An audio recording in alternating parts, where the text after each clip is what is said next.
Ratusan warga Dago Elos mendatangi Pengadilan Negeri Bandung untuk menuntut pembatalan putusan eksekusi lahan.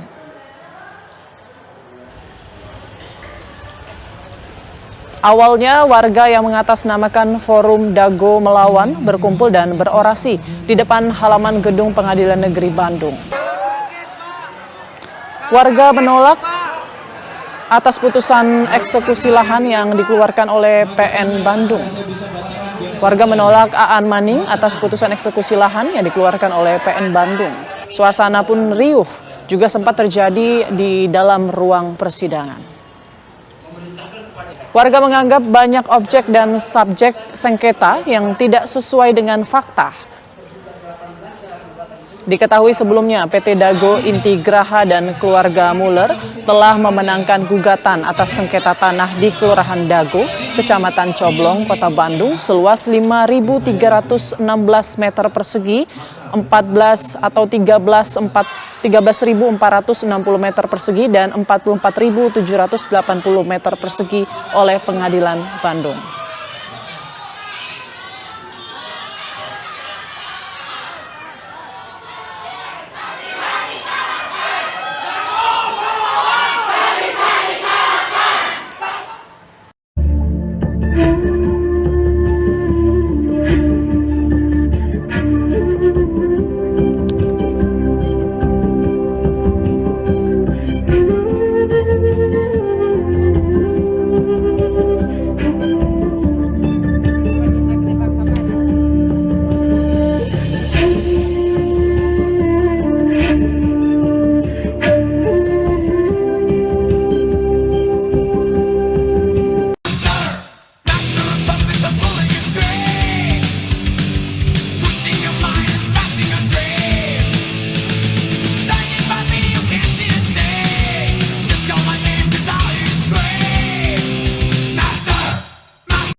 Majelis yang mulia, kami mohon maaf apabila dalam uraian kata maupun kalimat yang kami buat dan kami sampaikan terdapat kesalahan kata atau kalimat serta dalam bahasa, karena kami bukan ahli bahasa. Begitu juga dalam bahasa hukum, karena kami bukan ahli hukum. Kami hanya masyarakat biasa yang merasa dipaksa untuk berhadapan dengan hukum. Kami hanya ingin menyampaikan sebuah fakta yang sebenarnya. Kami hanya ingin membuka seterang-terangnya dalam arti ingin menjelaskan tentang topik yang diperkarakan ini yang sesungguhnya dengan tanpa ada rekayasa. Sebagai ungkapan rasa ini menyampaikan kebenaran yang sebenar-benarnya, rasa ungkapan kekecewaan yang sangat mendalam, rasa ingin menjelaskan di hadapan yang mulia ini, rasa ingin menuntut sebuah keadilan yang seadil-adilnya. Kami percaya dan yakin majelis akan melihat dan mengkaji serta memutuskan perkara ini dengan yang seadil-adilnya. Terima kasih juga kami ucapkan kepada majelis yang telah memberikan kesempatan kepada kami untuk bisa mengikuti jalannya persidangan ini. Tidak majelis yang mulia, kesimpulan selama proses persidangan ini kami tegaskan kembali bahwa yang dijadikan objek perkara oleh para penggugat, yang objeknya ditujukan terhadap sebidang tanah yang sedang kami kuasai ini adalah tidak benar. Izinkan kami untuk menjelaskannya yang sejelas-jelasnya. Satu, bahwa kedudukan kami perlu dijelaskan, bahwa mengingat tentang risalah atau riwayat singkat atas objek tanah yang kami kuasai selama ini, bahwa sesungguhnya tanah yang kami kuasai sudah lebih daripada 60 tahun yang secara turun-menurun, dan saya sebagai saksi hidup, sebagai keturunan dari nenek moyang kami yang telah menggarap sejak dahulu kala. Hubungan kami dan kami sendiri selaku keturunan sejak 62 tahun yang lalu, sejak saya sendiri dilahirkan di atas objek yang dipersengketakan saat ini, dan kami tinggal hidup di atas lahan atau tanah yang kami kuasai sampai sekarang.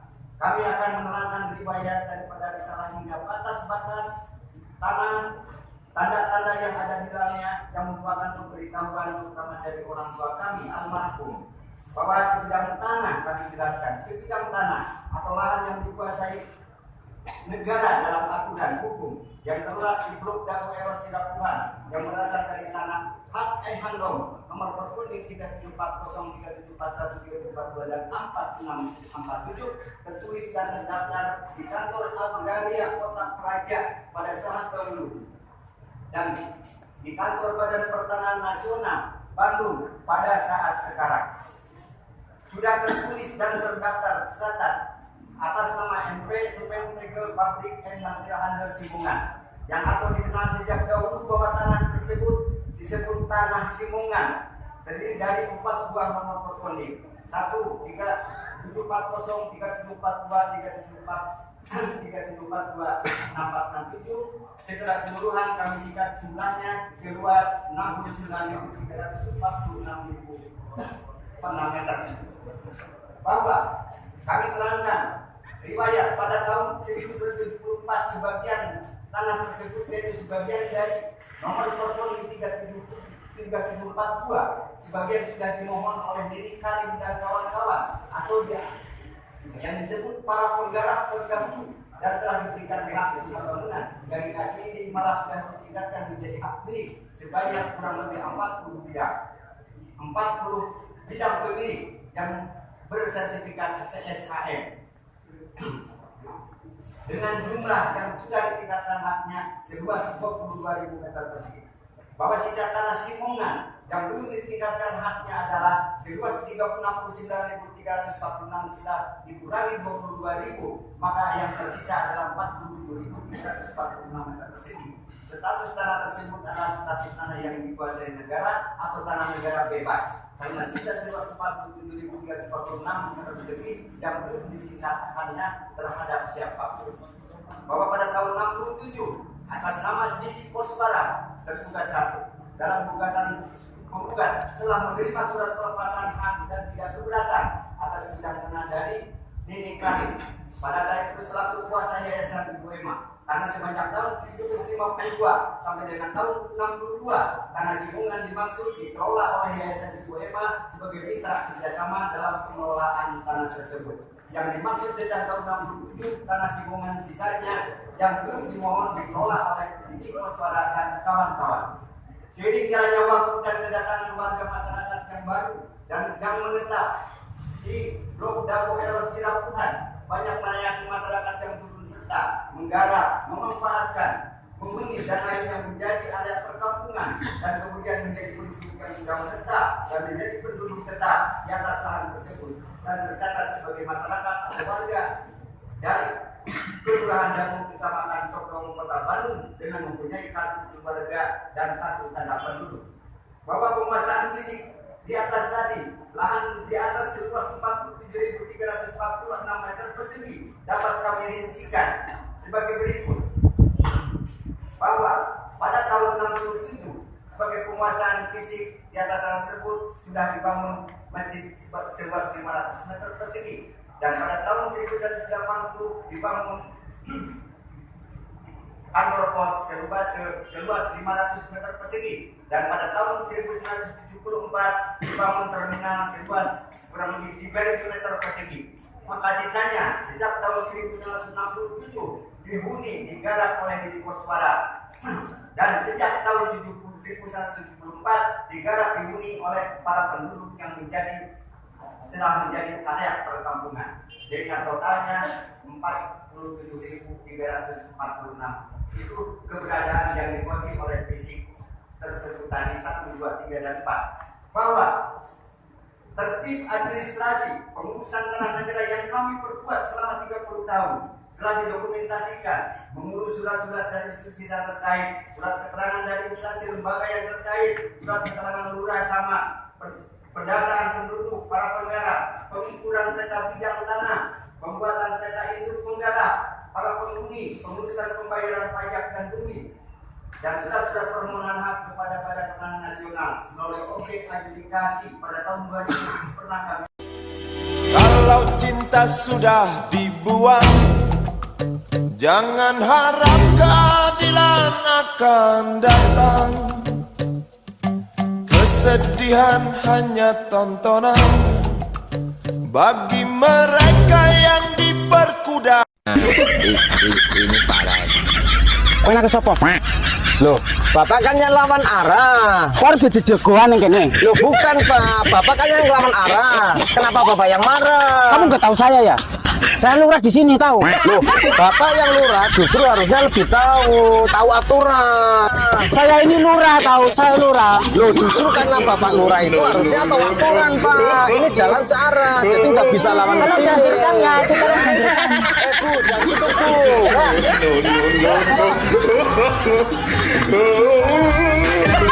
Bisa kan ini macam-macam. Tahu saya enggak kamu? Saya nggak perlu tahu Pak. Ayo. Kenapa ini? Inilah problem besar pertanahan kita, belum yang namanya kalau sudah mafia tanah masuk lebih ruwet lagi. Tapi Pak Menteri yang sekarang bekas Panglima TNI, datangi beliau, datangi sudah, mafianya nyingkir semuanya, udah. Dan saya udah sampaikan ke Pak Menteri, Pak, udahlah, jangan beri ampun yang namanya mafia tanah.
one more try.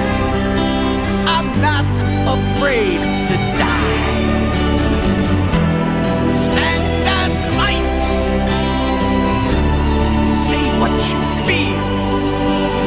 Born with a heart of steel. Berkas Pengadilan Negeri Bandung ada keterangan hak Eigendom Verponding Buraminten. Bahkan tergugat lebih dulu bersiap sebelum digugat, yaitu 1 Juni 2016. Ada 3 poin penting untuk diperhatikan. Pertama, pemberitaan yang ada hanya Eigendom Verponding Muller. Padahal Buraminten juga menggunakan hak barat Eigendom Verponding, yang sudah tak berlaku pada tahun 1980. Kedua, Buraminten sepakat dengan Asep Makmun semua tergugat adalah penggarapnya sehingga warga Dago Elos juga dirugikan.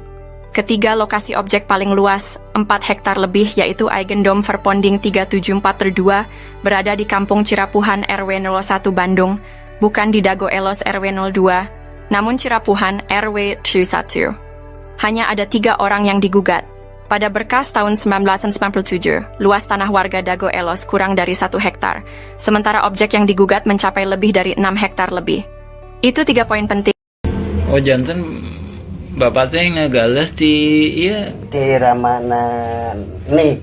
di Ramana Di nih. Ramana Asep Mamun. Mohon teras Lanceuk gitu di tadinya baheula. teras di gitu diuwihkeun deui ka iya Teu ke urang didi. we garapan mah didinya aya. Mohon Teu dieuwihkeun. maksudna teh di Tilas galian. dititipkeun gitu. Nya dicueul we dititipkeun nya ku diarurus ku didi gitu. Mohon ke kemarin teh di dieu ku iya dijual. ku Surjadi. Mohon eta oge masalah kasusna oge luasna oge nyerobot nu sanesna deui. Berkas Pengadilan Negeri Bandung ada keterangan hak Eigendom Verponding Buraminten. Bahkan tergugat lebih dulu bersiap sebelum digugat, yaitu 1 Juni 2016. Ada 3 poin penting untuk diperhatikan. Pertama, pemberitaan yang ada hanya Eigendom Verponding Muller. Padahal Buraminten juga menggunakan hak barat Eigendom Verponding yang sudah tak berlaku pada tahun 1980. Kedua Buraminten sepakat dengan Asep Makmun semua tergugat adalah penggarapnya sehingga warga Dago Elos juga dirugikan. Ketiga lokasi objek paling luas, 4 hektar lebih yaitu Eigendom Verponding 3742 berada di Kampung Cirapuhan RW 01 Bandung, bukan di Dago Elos RW 02, namun Cirapuhan RW 21. Hanya ada 3 orang yang digugat. Pada berkas tahun 1997, luas tanah warga Dago Elos kurang dari 1 hektar, sementara objek yang digugat mencapai lebih dari 6 hektar lebih. Itu 3 poin penting dan jaringan mafia tanah telah beroperasi sejak 1980. Untuk itu pemerintah diharapkan membentuk tim independen, cek film keluarga Muller durasi 4 jam. Bahkan keluarga besar TNI Polri juga menjadi korban dari jaringan Asep Makmun, Didi Koswara dan rekan-rekannya. Warga kampung Cirapuhan dan negara dirugikan 100 miliar hingga 1 triliun, karena ini kolusi saling gugat. Bukan ngegugat, tapi saling gugat.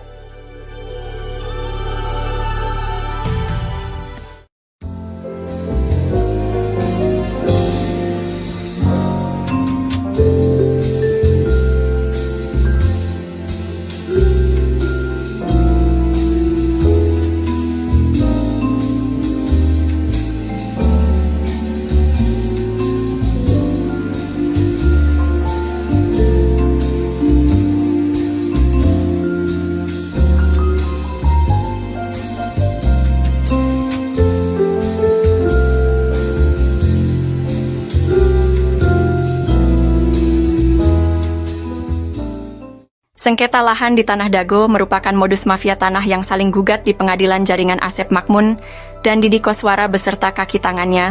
Pihak ini saling berkolusi dengan menggunakan hak barat, pihak tergugat dengan Eigendom Verponding Buraminten, dan pihak penggugat dengan Eigendom Verponding Muller bersaudara.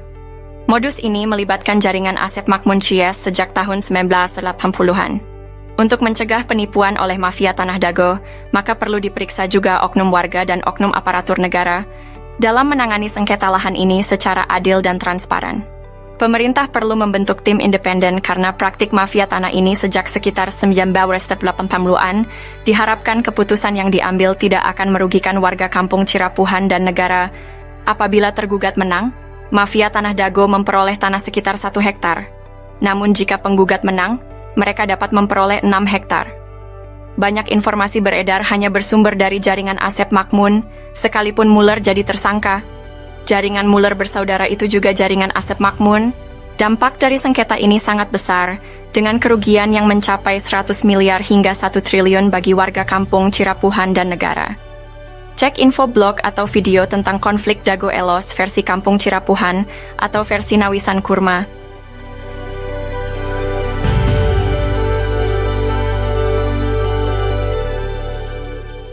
Halo semuanya, hari ini kita akan membahas sejarah menarik tentang kantor pos Dago dan terminal Dago juga, warga Dago Elos di Bandung sejak zaman Belanda. Pada tahun 1800-an, wilayah ini merupakan wilayah pribumi, lalu ada pabrik tegel Simongan. Pada tahun 1918 atau 1923 di Eigendom Verponding 3740 dan 3741. Setelah kemerdekaan Indonesia, sekitar tahun 1970-an, dibangunlah kantor pos dan terminal Dago. Pada tahun 1984, warga Dago Elos RW 02 diberi lahan di belakang terminal Dago dan belakang pasar Inpres atau kantor pos. Pribumi Dago Elos adalah keluarga leluhurnya Jana, seorang kuli panggul.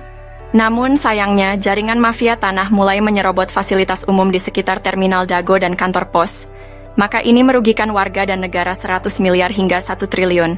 Untuk itu, diharapkan pemerintah membentuk tim independen untuk mengungkap jaringan mafia Tanah Dago yang merugikan warga dan negara. Semoga masalah ini segera terselesaikan. Untuk info, silahkan cek blog atau video versi Kampung Cirapuhan atau Nawisan Kurma. Terima kasih.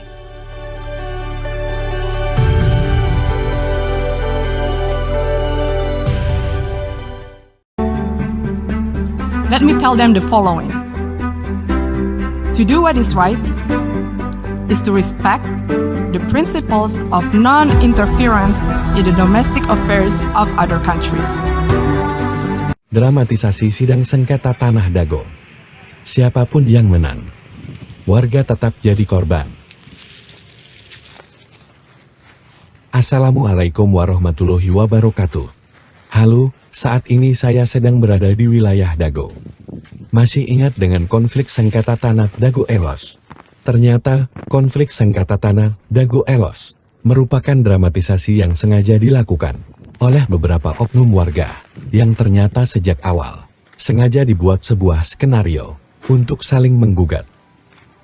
Konspirasi ini dilakukan untuk membodoh-bodohi warga, dan pada akhirnya warga masyarakatlah yang dirugikan. Berikut ini merupakan sepak terjang dari oknum warga yang merupakan mafia tanah. Diceritakan oleh seorang tokoh masyarakat, yaitu Muhammad di Yaman. Buka channel ini untuk melihat video lengkapnya. A'udzubillahiminasyaitonirrajim. Bismillahirrahmanirrahim. Assalamualaikum warahmatullahi wabarakatuh. Kita mengulas mengenai pernyataan kami yang mana kami menyatakan bahwa konflik Dago Elos adalah mafia tanah saling gugat. Di sini kita lebih fokus membahas masalah bahwa data-data tergugat itu didata oleh para penggugat. Yang mana kita sendiri juga menyaksikan sekitar tahun 2008 hingga 2014 atau 2015 sering kita menyaksikan Asep Makmun CS itu aktif. Nah, dari sini juga kelihatan bahwa nama-nama pergugat utamanya 1 sampai dengan 4 ini adalah rekanan-rekanan yang udah biasa main pertanahan yang nggak jelas dengan kerjasama dengan pihak luar. Kita mengomentari pendapat ini itunya asal-asalan. Ya, bisa jadi memang asal-asalan, tapi ada yang nggak bisa dilakukan kecuali oleh hanya ketua RT atau ketua RW yang tinggal di daerah tersebut. Dalam hal ini Asep Makmun adalah ketua RW, sedangkan di RW 1 Apus Sukendar itu diangkat sama lurah. Oke, kita lebih fokus ya masalah tergugat nomor 69 Udin S. Nah, ini Udin S ya, Dago Elos ya. Terus tergugat nomor 99 Udin Sudinta, Dago Elos ya. Terus selanjutnya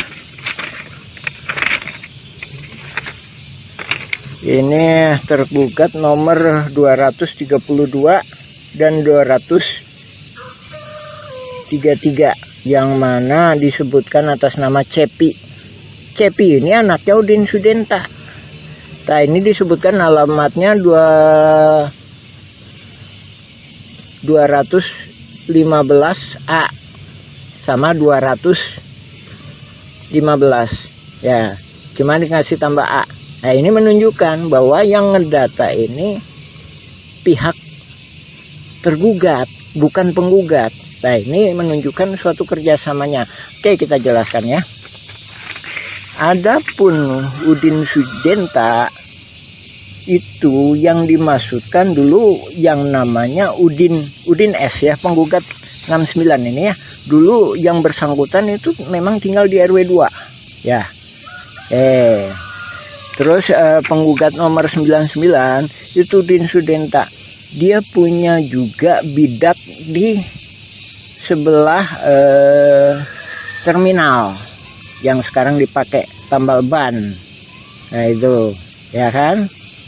Nah, terus kenapa kok bisa itu Cepi, ada nama Cepi, padahal ini dia sendiri juga ini udah koordinasi antara penggugat sama tergugat. Nah, itu tadi ya, Cepi 200 tergugat 232 sama Cepi 233 ya.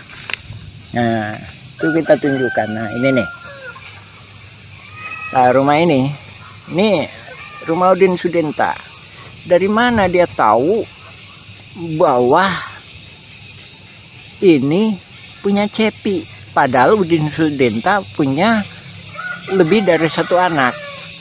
Nah, dari sini menunjukkan pihak tergugat dalam hal ini pendata Asep Mamun CS ngambil gampangnya, oh anaknya Udin Sudenta itu Cepi.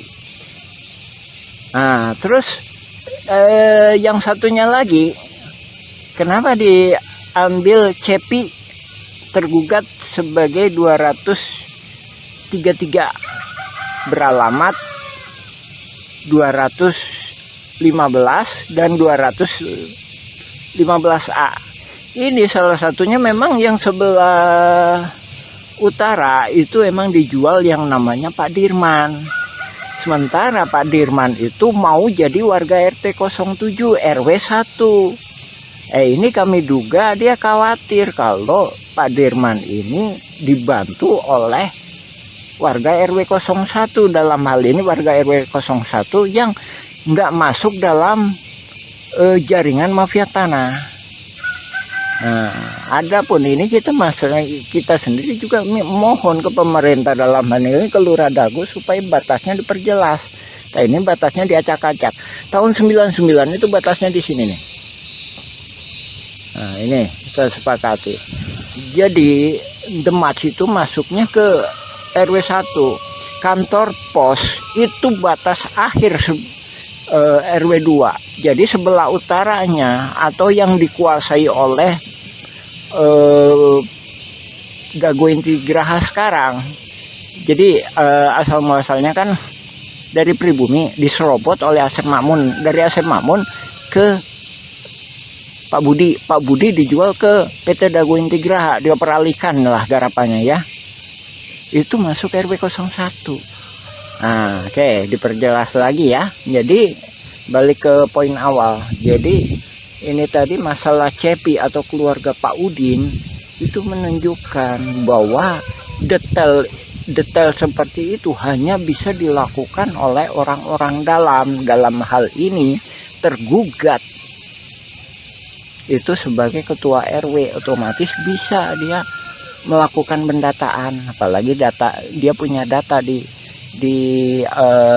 keadministrasian, apalagi juga Apus Sukendar sebagai ketua RW 1 ikut serta terlibat di dalam jaringan mafia tanah ini, yang mana Pak Apus sendiri bukan calon ketua RW tapi diangkat sama Lurah Dago sebagai ketua RW ketika masa pendataan. Oke ya, itu ya. Lagi ya, itu ya salah satu, ini cuma salah satu uraian kami mengenai itu tadi ya, mengenai dugaan kuat bahwa yang melakukan pendataan adalah pihak tergugat. Tak sehubungan dengan yang itu juga, kami sendiri sebagai pengalaman, kami Muhammad B. Yaman, pengalaman sebagai ketua RT selama 2 periode. Jadi seandainya kami disuruh ngedata para tergugat seperti ini, juga kemungkinan kami nggak sanggup. Masalahnya bukan warga kami. Dalam artian para tergugat mesti sadar didata ini, didata untuk apa. Tak sementara dalam kasus konflik Dago Los FS ahli waris Muller itu para tergugat itu nggak paham. Nah, di sini korelasinya ya Pak ya, Ibu, Bapak, alhamdulillah. Silakan cek informasi dari kami, baca blog kami Nawisan Kurma atau YouTube Nawisan Kurma, silakan mengenai keterangan kami lainnya. Ya demikian, assalamualaikum warahmatullahi wabarakatuh. A'udzubillahi minasyaitonirrajim. Bismillahirrahmanirrahim. Alhamdulillahilladzi khalaqas samawati wal ard. Asyhadu an la ilaha illallah wa asyhadu anna Muhammadan abduhu wa rasuluhu. Allahumma shalli ala Muhammad wa ala Muhammad kama shallaita ala Ibrahim wa ala Ibrahim. Barik ala Muhammad wa ala Muhammad kama barakta ala Ibrahim wa ala Ibrahim fil alamin innaka Hamidum Majid. Alhamdulillahirabbil alamin. Tanggal 7 Mei kemarin perwakilan dari Presiden Republik Indonesia Bapak Jokowi alhamdulillah sangat cerdas sekali melakukan kebijakan solusi menangani mafia saling gugat di konflik Dago Elos FS ahli waris Muller. Nah, ini memberi kesempatan kepada warga Kampung Cirapuan untuk meneruskan pembuatan film dokumenter. Nah, ini kita menindaklanjuti ini ya. Pokok bahasan kemarin masalah bahwa pihak tergugatlah yang melakukan pendataan calon-calon tergugat. Dan dari sini juga membuktikan bahwa ini sering berkolusi ya. Kemarin juga ada saya sampaikan bahwa tergugat nomor 69 Udin S, bahwa ini satu keluarga ya.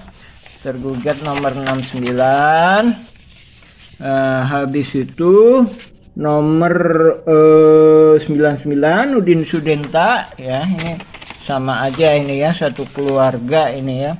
Nah, ini cuma orang pribumi, orang yang maksudnya orang yang di situ yang bisa menjelaskan. Nah, ini ya yang membuktikan bahwa pihak tergugat lah yang melakukan pendataan. 69, 99. Selanjutnya ini, nah ini anaknya Udin S atau Udin Sudenta nomor 232 atas nama Cepi 233. Nah, ini yang dijual ke Pak Dirman tapi tetap di atas namakan Cepi.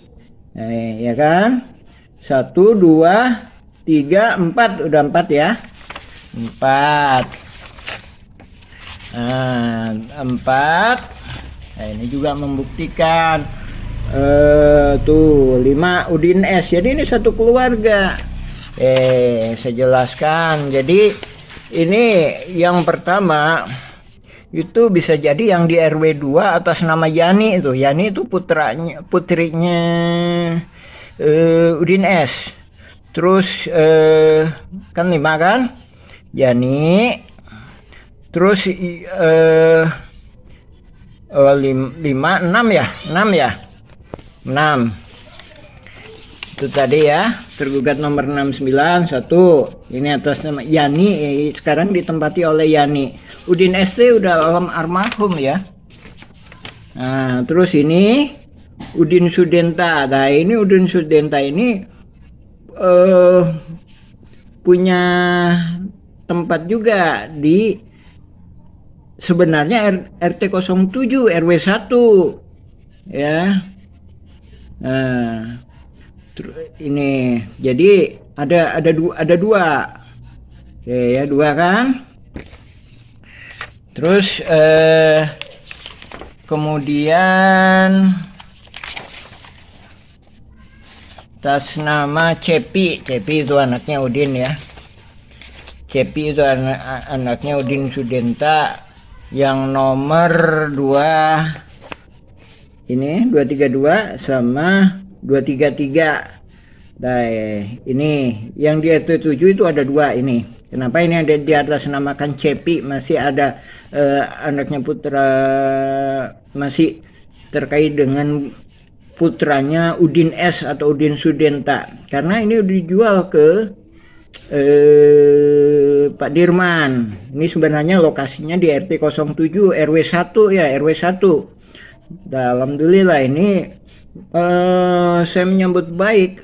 Jadi Bapak Presiden Pak Jokowi melalui stafnya sangat cerdas dengan tidak mau melibatkan warga Kampung Cirapuan. Masalahnya yang membuat masalah kan mafia saling gugat ya mereka, yang menyelesaikan ya memang harusnya mereka.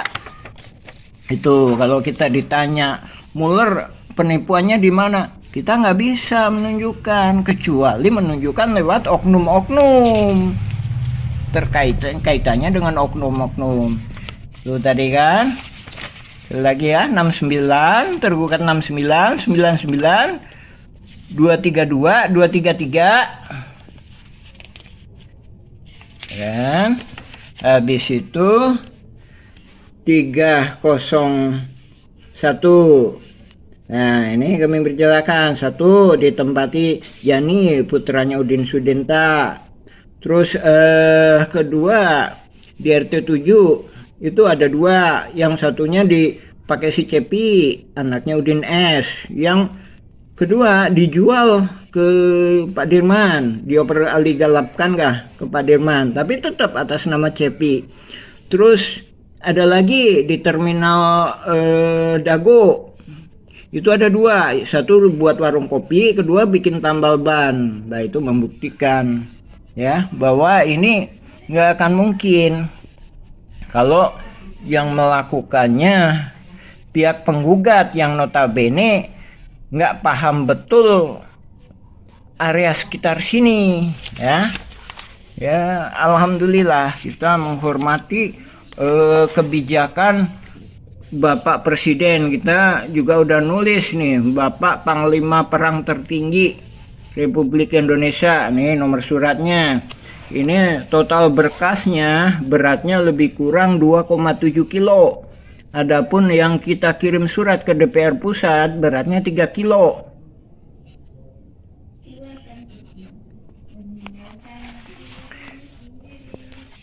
Dan mudah-mudahan semuanya berjalan lancar lah. Ini lanjutan dari pokok bahasan kemarin ya, masalah pendataan calon tergugat dilakukan oleh tergugat, bukan oleh penggugat ya. Jadi dari sini korelasinya bahwa menunjukkan bahwanya ini adanya saling berkolusi antara pihak tergugat maupun penggugat. Nah, kita tunggu kelanjutannya, mudah-mudahan mendapatkan suatu jalan keluar yang terbaik, utamanya buat warga-warga yang memang benar-benar memiliki hak di area pertanahan yang disebut ex-agendom, yang riwayat sebelumnya pernah diduduki oleh pribumi yang bernama Nawisan. Ya, mungkin untuk bagian ini masalah tergugat, pendataan tergugat, kami cukupkan. Kita insya Allah kita sambung lagi. Nah ini data nama-nama para penggugat yang kemudian dijadikan tersangka oleh Polda Jabar. Ini kan.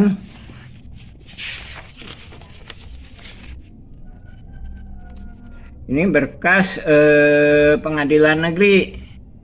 Silakan simak berita dari kami, atau juga bisa ngambil sebagai referensi juga berita dari putusan pengadilan negeri Bandung, pengadilan tinggi, kasasi, dan peninjauan kembali Mahkamah Agung. Alhamdulillahirrabbilalamin. Assalamualaikum warahmatullahi wabarakatuh. A'udzubillahiminasyaitonirrajim. Bismillahirrahmanirrahim. Nama saya Muhammad B. Yaman, Koordinator Pertanahan Nawisan Kurma, Kampung Cirapuan, RT 7 RW 1, Kelurahan Dago, Kecamatan Coblong, Kota Bandung. Dalam kesempatan hari ini kita menjelaskan perihal surat BPN. Nah, ini kita perdalam lagi ya. Surat BPN tahun ini, tahun 1983. Nah ini surat ini ditujukan kepada Gubernur Jawa Barat. Nah ini memorialnya. Nah ini yang kemudian memorialnya kepada Lurah Dago ya. Ini yang kemudian dimanfaatkan oleh oknum mafia tanah untuk saling gugat.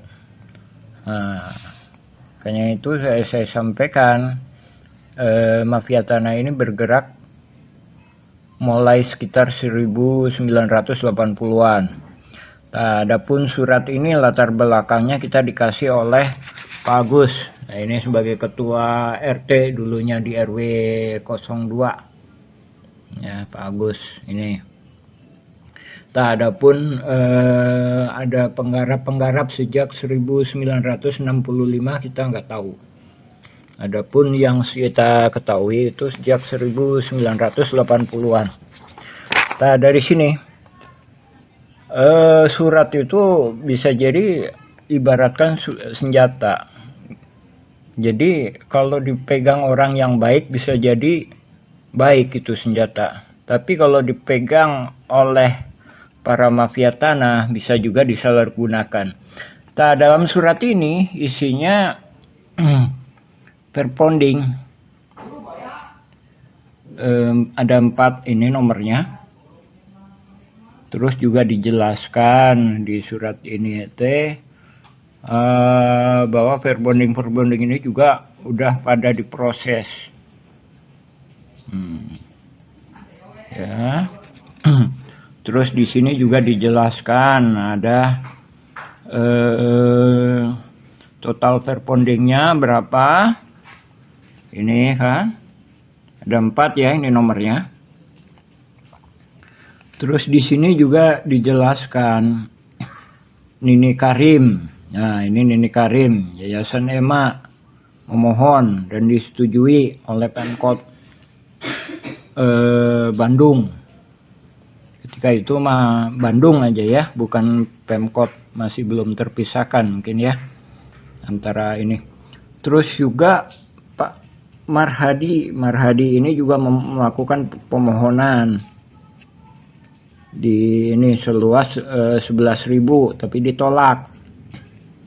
Nah, ini ya ditolak tanggal 5 Agustus 1980-an ditolak. Nah, dengan mengandalkan surat ini mafia tanah itu berencana terus membuat suatu jaringan yang di kemudian hari ya sekarang ini ya terkenal dengan konflik Dago Elos FS ahli waris Muller. Nah, ini ya suratnya ya. Ini nomornya ya. Nomornya kita terus terang cuma mendapatkan 1 lembar ini dari Bapak Agus yang dulu pernah menjabat sebagai ketua RT di RW 02. Nah, ini ketika itu dia juga mengajukan hak agendom tahun segini. Nah, ya kan? Nah, dari sini kita perdalam satu persatu surat menyurat. Kita mengungkap kronologis sejarah riwayat mafia tanah ini. Mafia tanah ini saling gugat, yang kemudian hari muncullah nama ahli waris Muller. Nah, ini dari Simongan, dia membuat berita acara seolah-olah yaitu perlu dibuktikan. Dari Simongan tahun 1930-an dijual ke leluhurnya yang sekarang nuntut itu, ya kan? Terus ini belum ada di pemberitaan ya. Ini perlu juga diselidiki kenapa kok nggak diberitakan. Bahkan BPN sendiri juga kita bertanya-tanya. Ini ada lagi Buraminten. Nah, ini berkas negara ini. Berkas negara putusan pengadilan negeri. Nah, ini nomornya. Nah, ini di halaman ini ya. Mulai dari 80, sebelumnya 80, ini 81. Ini dijelaskan 82 ya kan? 83 ini dijelaskan di sini bahwa Buraminten itu juga punya hak agendom verbonding, mengaku tuh ini kan tahun 1 Juni 2016. Nah, ini sebelum Muller gugat dia udah mempersiapkan. Nah, ini perlu dipertanyakan. Buraminten sebagai pihak yang sepihak dengan tergugat udah mempersiapkan diri tanggal ini. Nah, ini perlu diperiksa ini. Nah, ini Sedangkan kalau pernyataan kami duga kuat ini memanfaatkan ini. Nah, jadi memanfaatkan setelah agendum itu tidak dinyatakan tidak berlaku, kecuali ya memang masuk ke pengadilan. Tapi kenyataannya kan Buraminten sebagai pihak yang sepemahaman dengan Asep Makmun CS itu udah mempersiapkan lebih dulu. Nah, inilah skenario mafia tanah. Nah, ini lebih-lebih lagi ini.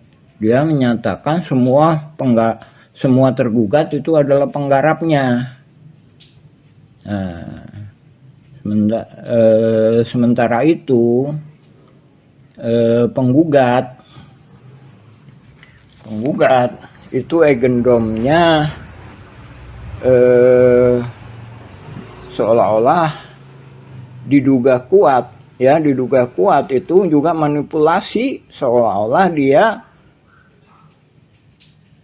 leluhurnya itu udah membeli dari Simongan. Nah, ini di dalam surat ini dinyatakan bahwa agendum itu agendum Simongan tadinya, yang memang juga sepakat. Agendum awalnya Simongan tahun 1930-an. Ahli waris Muller mengakui bahwa leluhurnya atau Hendrik Muller itu membeli dari Simongan. Anehnya yang dibeli 3 verponding. Nah, sebagaimana pernyataan kami, sebenarnya verponding ini pun untuk wilayah sini nggak bisa. Ini pribumi lebih dulu, buktinya dengan adanya makam. Nah, di sini adanya makam. Jadi sebelum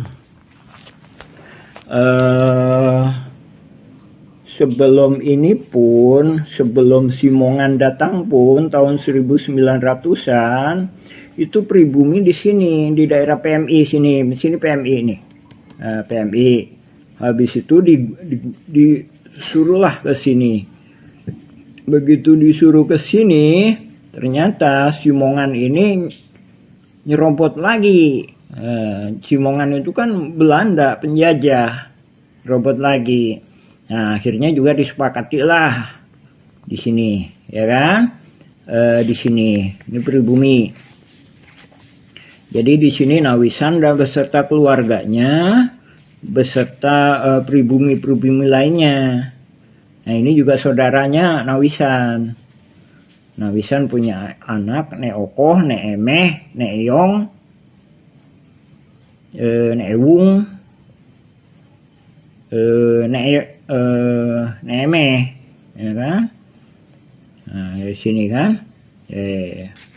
Nah, dari sini juga udah ada pertentangan. Setelah Indonesia merdeka pun direbut kembali pribumi beserta tentara keamanan rakyat dan juga pemerintahan Indonesia. Ya. Jadi kesepakatan damai, balik lagi kesepakatan damai itu, ini pabriknya Simongan di sini nih, atau yang sekarang disebut RW 2. Nah, ini. Sementara ini RW 1. Nah, ini RW 1. Kenapa? Karena ini juga termasuknya keluarga Nawisan. Ya. Nah, adapun Nawisan Kurma bukan berarti ini tanah Nawisan. Yang kita maksudkan tanah yang pernah diduduki pribumi yang bernama Nawisan. Mudah-mudahan penuh karoma itu ya. Silakan cek video dan blog-blog kami Nawisan Kurma atau Dago Elos versi Kampung Cirapuan. Nah, ini kita berusaha menjelaskan pada dunia. Nah, ini adanya gugatan Muller ini udah merubah sejarah ini, merubah sejarah. Nah, ini Asep Makmun sendiri katanya dari Nini Karim, sebenarnya juga dia nggak jelas. Dia juga udah ngoper-ngoperkan. Bahkan kedatangan Asep Makmun sendiri itu diajak sama bapaknya tahun 1960-an. Diajak kerja, jadi bapaknya sendiri bernama Ahya itu numpang. Didi Koswara itu nikah dengan Eni itu anaknya Ahya, bapaknya Asep Makmun. Jadi juga numpang gitu. Jadi kesepakatannya bukan pemilik tapi numpang gitu. Adapun menggunakan Hegendom ini, jadi Hegendom ini warga pribumi Cirapuan sendiri menyepakatinya bahwa ini memang bagus untuk sebagai petunjuk lokasi. Adapun untuk hak itu nggak bisa ya. Dari sini pun pindah ke sini itu kita warga Cirapuan itu disebut Panyingkiran. Nah, ini sejarah Cirapuan itu sebenarnya asal kata dari Cipanyepuhan. Jadi wilayah ini, wilayah Dago yang sebelah sini itu disebut orang-orang yang ahli besi. Panyepuhan itu teh pembuatan besi logam, belincong, arit, pacul. Nah, ini dipekerjakan atau dipaksa. Tapi ini juga menurut pribumi akad-akadnya itu pribumi ini, leluhurnya ini kerja disuruh Belanda atau dipaksa ya membuat rel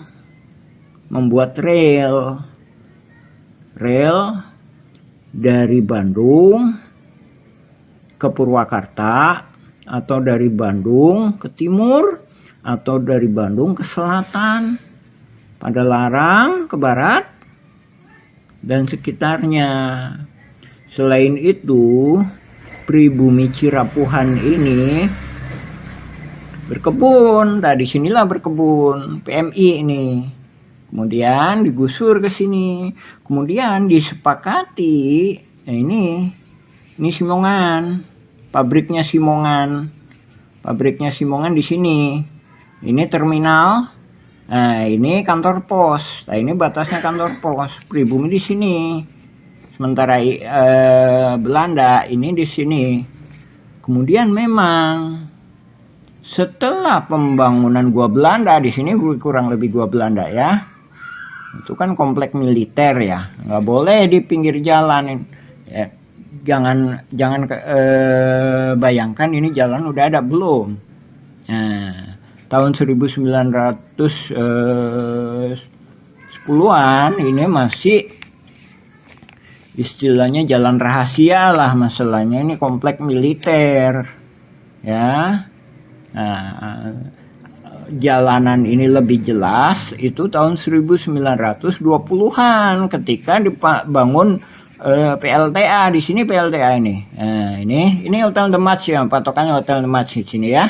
Ini PLTA di sini. Nah, ini gua Belanda ya, kurang lebih di sini. Ke sana ya, ke utara ya. Ini selatan, ini ke kota Bandung di sini. Ya. Ini lebih kurang Hotel Jayakarta, ini Hotel Sheraton misalkan sini ya. Nah, ini The Match sini. Nah, ini disebut Panyingkiran. Nah, ketika berkebun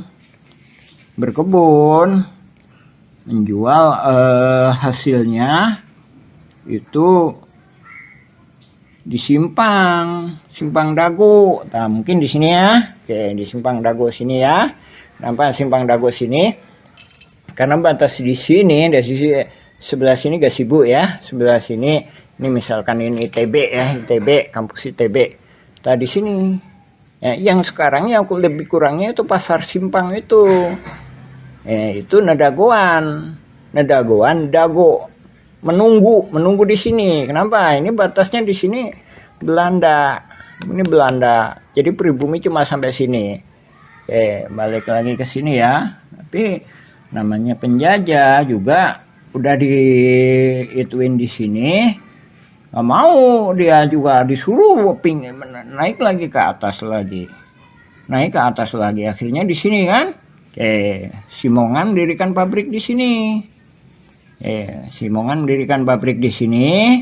Nah, ini jangan bayangkan seperti saat ini masih ada jalan. Enggak, ketika itu 1900-an masih banyak binatang buas. Bahkan ini juga masih banyak bambu-bambu dan pepohonan. Nah, Simongan mendirikan pabrik di sini.